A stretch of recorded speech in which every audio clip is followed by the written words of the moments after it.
Hello and welcome. You're viewing the Citizens Journalist podcast, Mesa County Compass, that brings you the news that you can use from a different point of view. I'm Ruth. I'm Lisa. And together we are Mesa County Compass. Our goal is to create an informed, current, active citizenry armed with the facts. We will be covering what's new to you, what it means to you, what you can do about it, and provide you access to the decision makers when we can.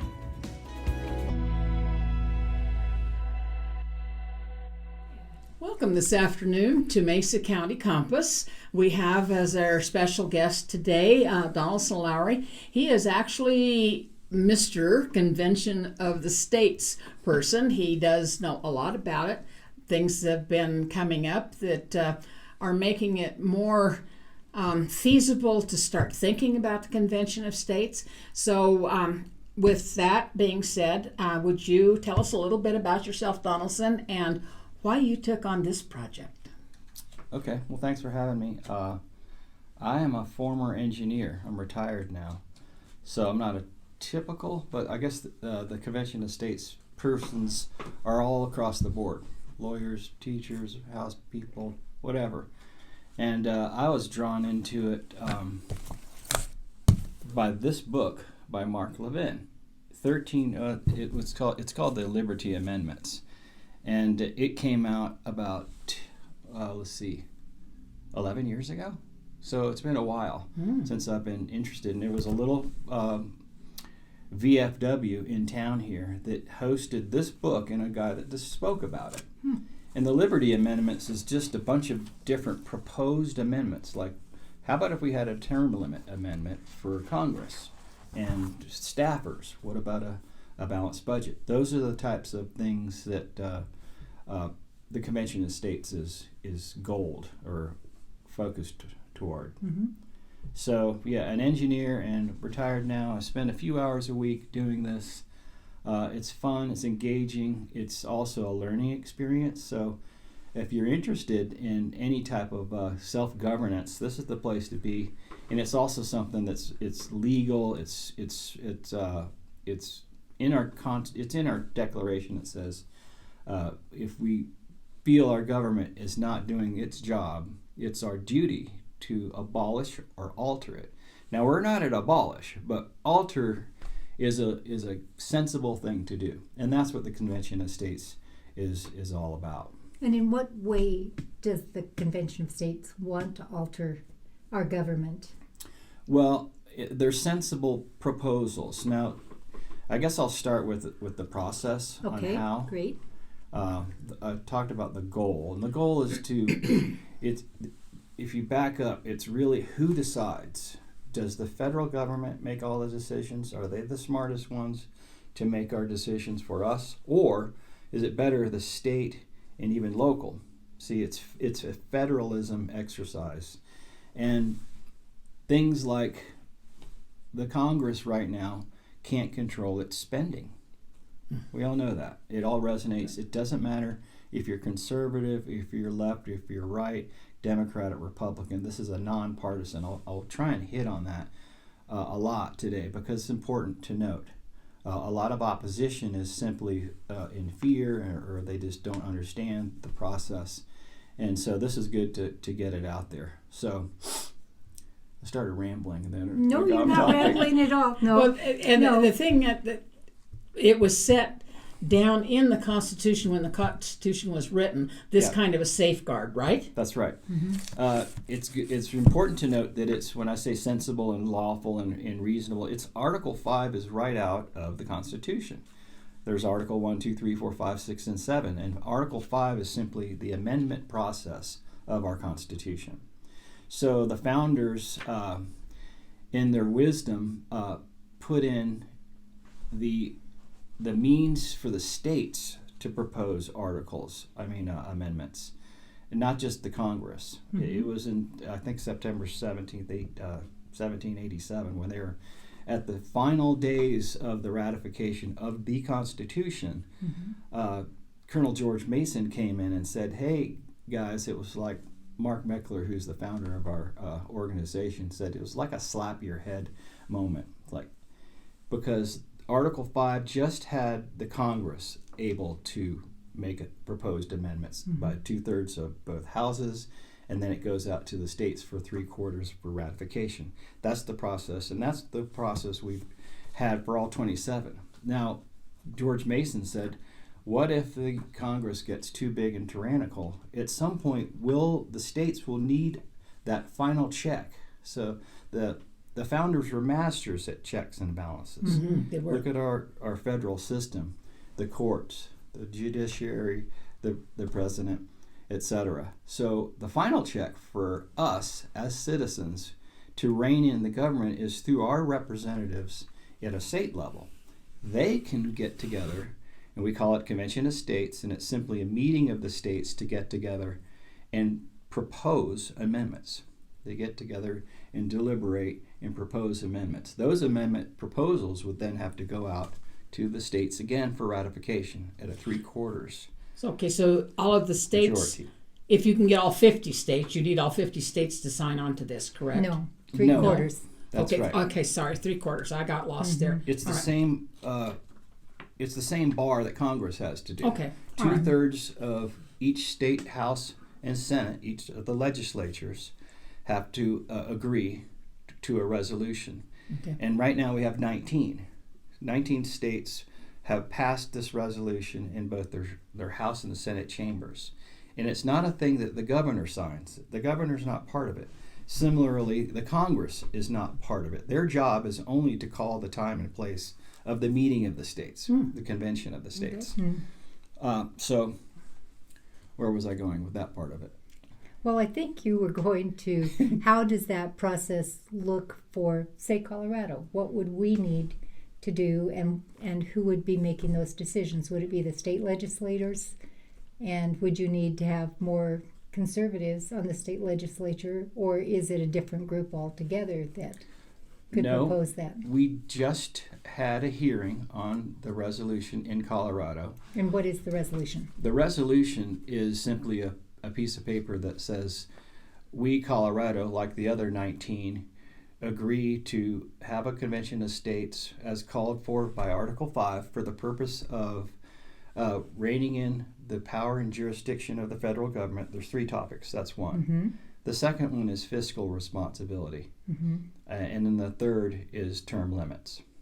So if you really boil it down to a nutshell, it's time, money, and power. Those 3 topics. And they're all written the same way in all the resolutions across the state. So that way they're abrogated. When Congress sees them, all the topics are the same. And that's by historical precedent. We've had conventions of states before. We've had dozens of them. But we haven't had the bar of 2/3 of the states all agreeing on the same topic. 34 states. It's a high bar. It's very hard to get. There's an opposition that talks about, well, what if it runs away, or what if it does this and that? But the main safeguard, even if you had commissioners, and I'll explain what that means in a minute, go to their convention, and they would veer from those 3 topics.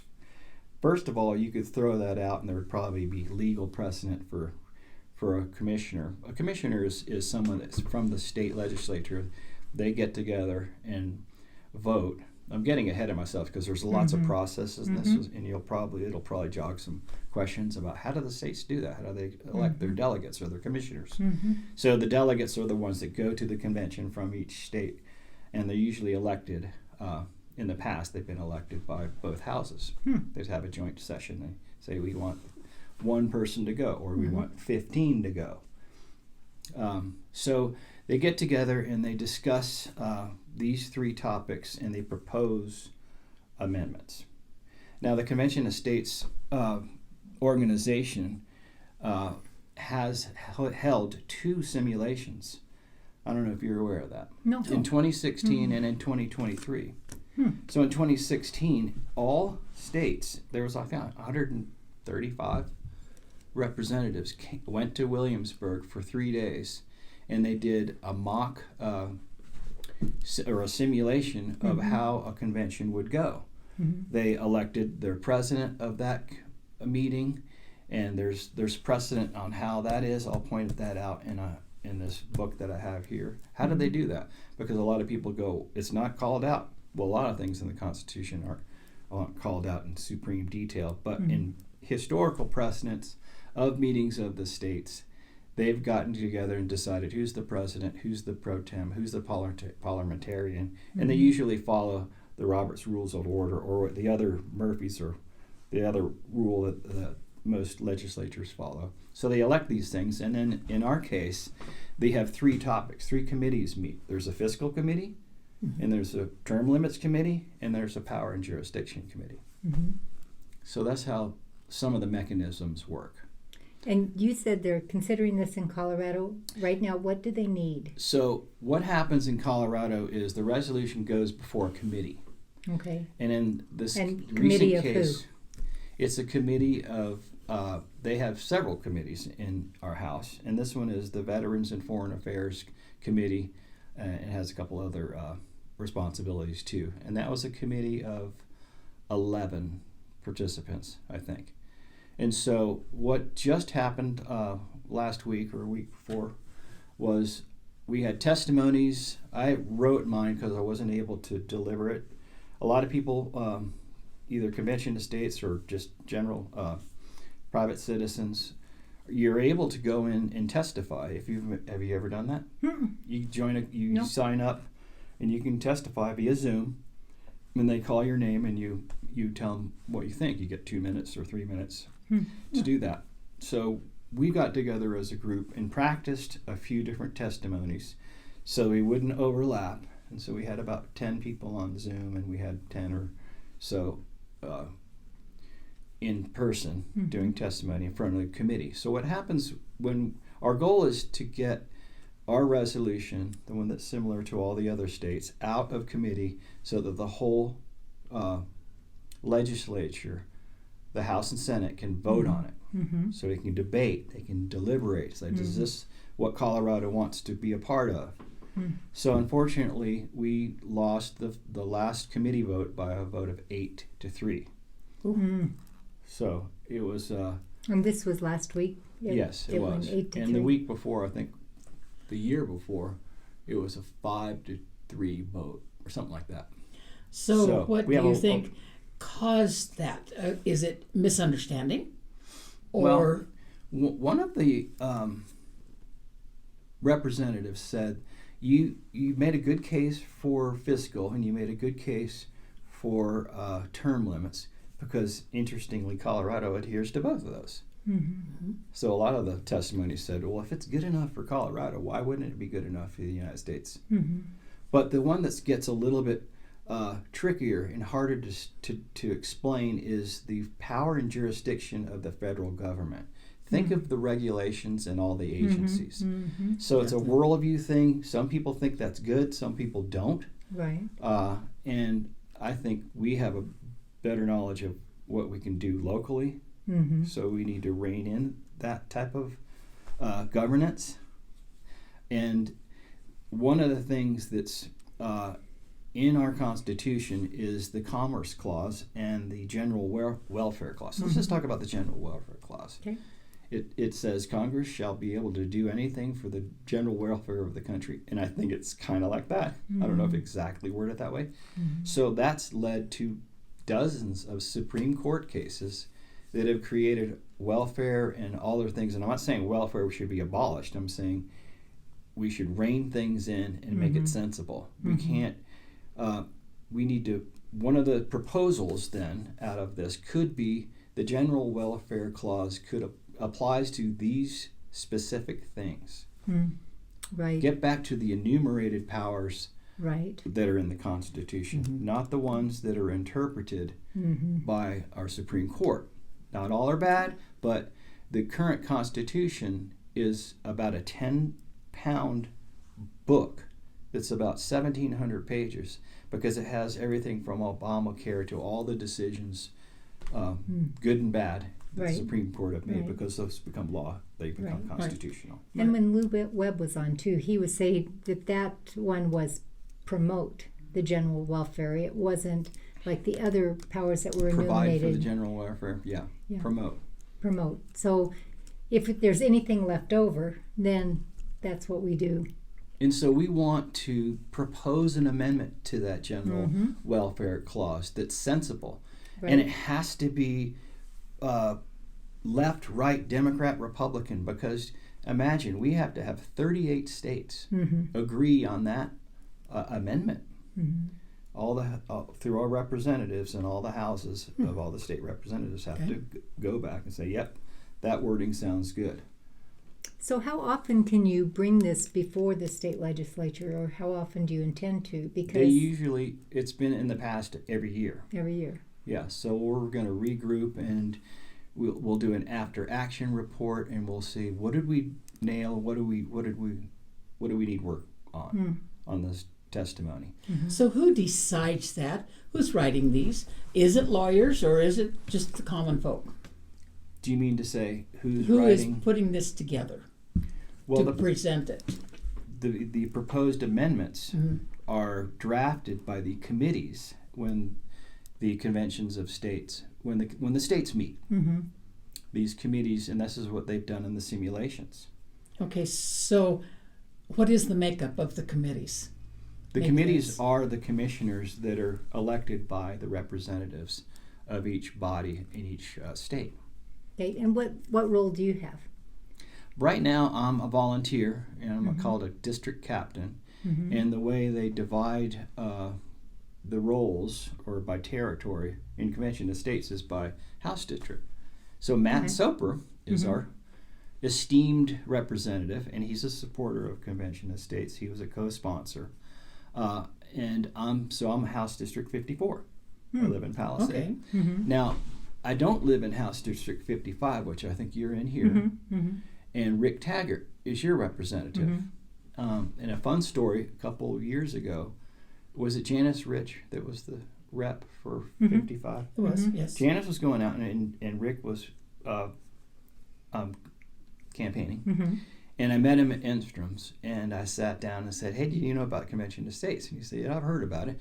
And I said, did you know we have a resolution? This was a couple of years ago. And he said, no, where's that resolution? Where is it at? And which committee is it sitting in? You know, in that time it's sometimes they call these committees kill committees, where they take something and they say, okay, we voted it down. It's postponed indefinitely. That's the status of our current resolution. So we'll resurrect it, and we'll present it again, and we'll try and answer any questions that any of the representatives have. It's a huge, getting off on another side, it's a huge civics education exercise on self-governance and constitutions, and how do you change things, and what do you really want to do, who decides. So it's really heartening in that. But getting back to the story on Rick Taggart, he didn't know a lot about it, but he knew what it was. And I showed him, hey, you can sign it up here, have an iPad, you can just put your name, and what that does, it'll send an email to your representative. And he goes, well, how many people? And I had a printout of the people in his proposed district, his district to be, because he wasn't elected then. Right. And we had like 1,300 signatures in the Grand Junction Metro District 55.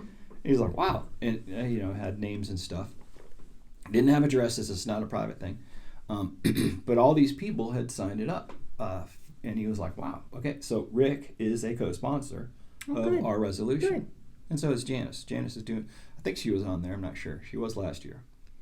Good. And there was like 8 other co-sponsors, including, I'll think of his name in a moment, but there's a former representative from Colorado that represented us back in 2016 at the simulation, and again at 2023. And he testified just as a private citizen just recently. And he has all the knowledge and all the history. And the committee members resonated with that. They asked him, hey, what do you say about this? So getting back to our situation in Colorado, we have a lot of work to do to get the representatives that may be fearful, or they may be needing more information. There's certainly some are curious about it and want to know more, but without that, they voted no. So it's our job to get in there and say, hey, listen, this is what we mean by self-governance. This isn't a radical change thing. We want to be, this is one nation. We're stronger as a union. We don't want to do anything weird, and it's safe. Right. You got to have 38 states say, yes, we want that amendment. There's no way you can do anything crazy like throw out the old Constitution and substitute it with the new one. We get that in some opposition pieces. That's why I wanted you to come on here, is because I have heard rumors, if you will, that the Convention of States is a bad thing. And I'm going, They just want to overthrow the government. Yeah, want to overthrow the government, and it isn't. And I just wanted to make it very plain to people that know that it is provided for as a safeguard in the actual Constitution. Exactly. So I can't see where that would be a bad thing. No. And so what do you think the fear is mainly ignorance, or you think the fear is that they're afraid their power will be removed? Well, both, with a different shade on the power. Ignorance, and not in a pejorative sense, but in a sense you just haven't read what's out there. Read Article 5. Start there. Read where it says 2/3 of the several states. That means 34 states. 2/3 of 50. Okay. There's a little math involved. Right? Oh, wow. Yeah. That's why they put an engineer on. And then District the business about power. Well, consider this. If you were a representative in Colorado and you voted for this resolution and it went forward, and you also voted for a commissioner to go to the convention, and that commissioner drafted a bulletproof fiscal amendment that said something about balanced budget, that actually won't fly without the others. You have to have rein in the power of the government and do fiscal and do term limits. So it's a trifecta. But if that representative voted for that, and that proposal went out and got voted as proposed an amendment and went out and got ratified, imagine the historical significance of that. It could be the defining vote for any representative at any time. So it brings back their power too at the state level. For example, we like to pick on the Department of Education. Can't we really do education in Colorado without a federal Department of Education? I would think so. We I have would a think state so, yes. We have a good, solid state, We do. and we have better county because it's local, Right. and we know how to run it better than the state does. See how that filters back? So if we eliminated that overhead or we reduced it drastically, that would be Helping the fiscal side and yes. keeping the control inside the people that are actually being provided Kind of a for. local control type thing. Now the representative that voted for that and they got this amendment passed then would have the power to properly budget and adjudicate and do all the rules associated with the Colorado Department of Education, not the federal. Federal. See, and Right. that guy is beholding to his constituents locally. They call him up and say, "This is what we need. We're ranchers over here. Right. We're over here in Denver. We're city people." They tailor it to make it better. Back on the fiscal thing, I like to do this thought exercise of if you had constraints on how much money Congress could spend. Imagine them saying, "Yes, Congressman Bajnowitz, that's a really good $10 billion program. Where do we want to cut $10 billion? Let's debate and deliberate that." I don't believe that discussion happens that way anymore. No, No. Wouldn't it be wonderful if it did? it Right. would indeed. Right. And like you say, if you don't have the funds just to keep spending and creating government bigger and bigger, and people getting used to having all of that, but instead it has to be smaller over years and decades, however an amendment for fiscal restraint might look, naturally the government will get smaller and it will become more efficient in doing what it needs to do. I just had a mind-boggling moment. when you think of what our forefathers did putting together the Constitution in the first place, with all these safeguards and everything, with what, 13 states? Yeah, the several states at that time was 13. How in God's name are we going to get 50? You know, I mean, that's just a mind-boggling type thing to even have the 19 in somewhat of an agreement is amazing. And then trying to pull the rest on board. What a monumental task. So in states We got 19. in We're close states to where 20. they've been That's true. successful, what has been the difference? They've been at it a little bit longer. Okay. They're more open to the ideas of fiscal restraint and budget and government size restraint. Like in our situation in Colorado, I don't think it's a worldview to a degree where big government is better than little government.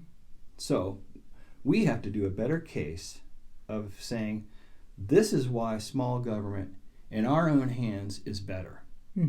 We're smarter at doing it because we know exactly what we need locally.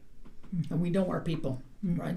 And we have to do that in a open way, in an inviting way, because it's easy to flame people and say we want to blow up the Constitution, and it's easy to get angry.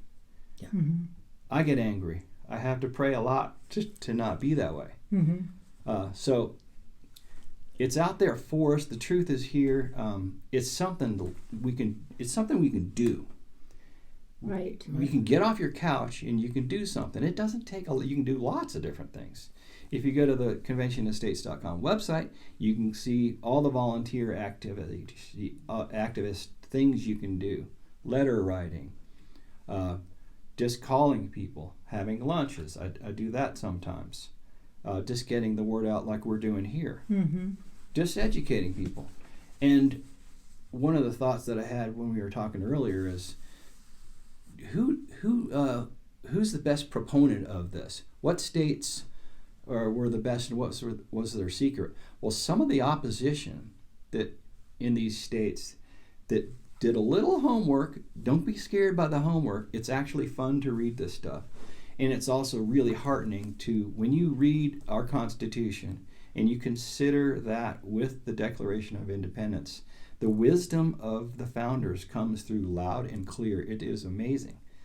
So it's really great to learn these things, especially as an engineer. I didn't get all of that stuff. It's not electives all the time.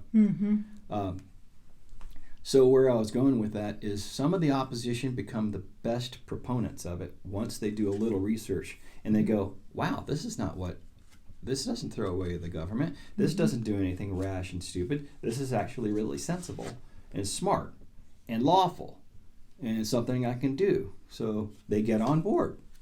So who got you on board and how did they do it? Well, like I was saying, I didn't know much about it 11 years ago. So when this book was introduced, it was funny because Mark Levin and Mark Meckler is the founder, one of the founders of Article 5, our Convention of States program. They were at the same time kind of launching. Mark Levin didn't know this. He was like, he called Mark Meckler and said, "You're going to steal my thunder," because he heard Mark Meckler on a talk show. Because Mark said, "I'm going to publish this book next week." It's some story. It's a really funny story like that. So I was just, I heard someone talk about liberty amendments. What if we did these things? And it just got me thinking, yeah, that makes sense. And I didn't jump in right away back then. After a few years, Meckler's group got bigger and bigger, and it was easier. And I think I got an email about Convention of States, and it said, hey, if you want to do something, click here. And I did. And it's as simple as that. I just kept clicking. Like, oh, I can do a volunteer thing, and then I can do a district captain. There wasn't anybody. And here's a call to action. We need a district captain for House District 55 right here in Grand Junction. I'm kind of handling it as a team member, but I'm not the district captain. So the district captain could come to our meetings. We could have lunches. We could talk to other people that are interested in it, and get the ball rolling. The back to what will be successful in Colorado is not just conservative counties like ours getting out there, because we have our representatives on board. We need to spread that out to get everybody on board, everybody educated. Now, when you get them educated, when they understand what Article 5 is, they will be able to make a correct decision, I think. Well, I think, like you say, the key word is education, and also another key word is that you are bipartisan, really, truly bipartisan. It doesn't make any difference whether you're Republican, Democrat, or Independent, or somewhere in between. It affects all of us, and we need to take a real serious look at this. And it benefits everyone. And when you have a local control, you have more of what you need, and your needs are being met instead of somebody over in Ohio, I'm just picking on them, getting their needs met at the federal level because their legislator is on more committees and can have something different that costs money, and we can pay for it. And it filters down to us, which we have absolutely no connection with them on an individual basis. So, we need our own.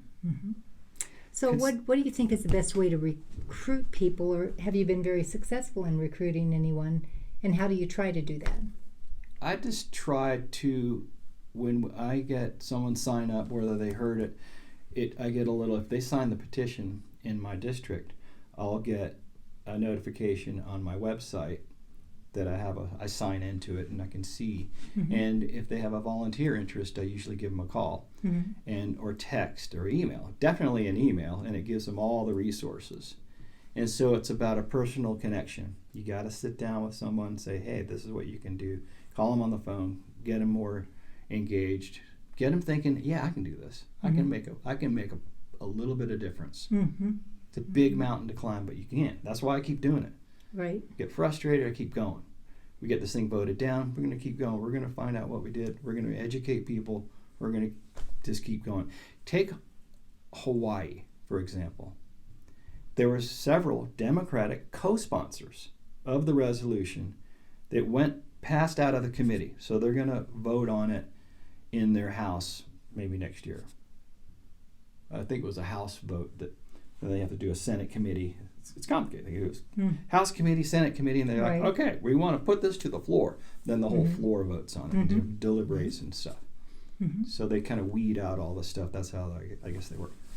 So what would you say if somebody was interested? Would you give them one of your pocket guides to say, hey, read this first? If somebody listening to the podcast said, would you send us one, or would you bring me one to coffee or something like that? You can get the pocket guide.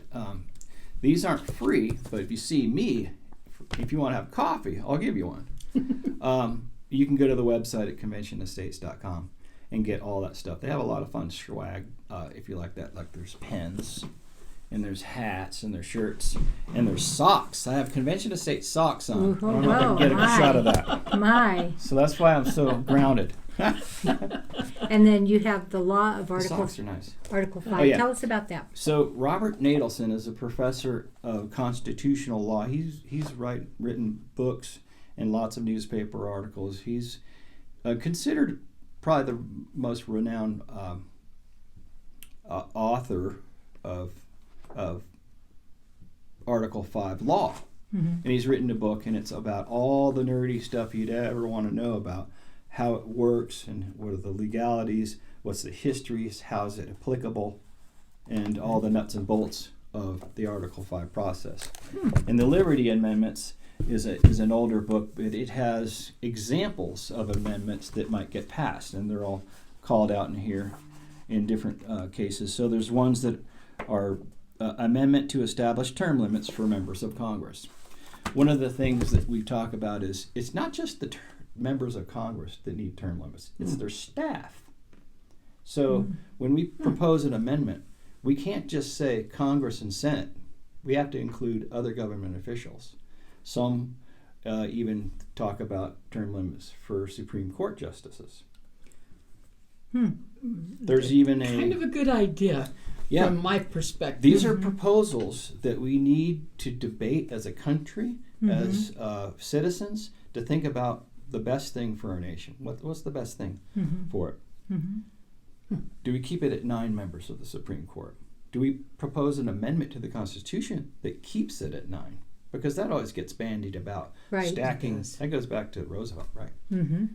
So. Interesting. Anything else that you think that we need to know or you want people to think about or do or...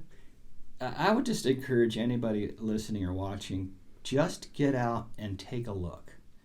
And the website's the easiest, most accessible thing. You can go to the library, you can find other resources like these 2 books, Donelson and Mark Levin. You can Google search this, and you'll find just a plethora of information, a wealth of information out there. And I would encourage you, if you're sitting there and you're lamenting about how things are, get out there and get active. Do something about it. This is lawful, it's fun, it's educational, and it brings people together of like mind. And it doesn't matter if you're left or right. There's stuff you can agree on. You can't spend more money than you make. That's not partisan. No. You can't stay in government service for 50 years. That's not partisan. Correct. Correct. So the other stuff about the size of government, that's where we can get into some really good debate and deliberation. That's what the founders would want us to do. If any of the founders came in right now, Ben Franklin, for example, and he would say, we gave you a tool in Article 5. Why haven't you used it? Right. What's going on here? Right. Or I wouldn't the have a good people that answer wrote for the that. Federalist Papers back and forth while they were debating that. So would you mind if we gave people your phone number, or is that something No, you that's would totally be? fine. Okay, so if you wanted to contact Donelson Lawry, District Captain, his phone number is 303-898-5396.